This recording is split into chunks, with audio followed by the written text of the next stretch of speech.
15 વર્ષથી પાલેજમાં જૂના અને જાણીતા computer, laptop, CCTV camera service, printer repairing તેમજ નવા અને જૂના કોમ્પ્યુટર લે-વેચ કરનાર. એડમિશન ફોર્મ તેમજ તમામ સરકારી ફોર્મ ઓનલાઈન ભરી આપવામાં આવશે. ભરૂચ 108 એમ્બ્યુલન્સમાં દિવાળી, નવું વર્ષ, ભાઈબીજમાં ઇમરજન્સી કેસોમાં વધારો.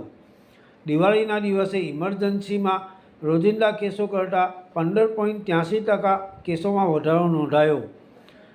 દિવાળીના તહેવારોમાં ઇમરજન્સી કેસોને સમયસર પ્રતિસાદ આપવા 40 જેટલી એમ્બ્યુલન્સ તેમજ 130ના સ્ટાફ સાથે ખડેપગે ફરજ પર હાજર હતા. વધુમાં દિવાળીના દિવસે ઇમરજન્સીમાં રોજિંદા કેસો કરતાં 15.83% કેસોમાં વધારો નોંધાયો હતો, જેમાં 120 જેટલા ઇમરજન્સી કેસોને 108 દ્વારા સમયસર પ્રતિસાદ આપવામાં આવ્યો હતો. નવા વર્ષે 13.90% જેટલો વધારો નોંધાયો હતો, જેમાં 118 જેટલા કેસોને સમયસર પ્રતિસાદ આપવામાં આવ્યો હતો.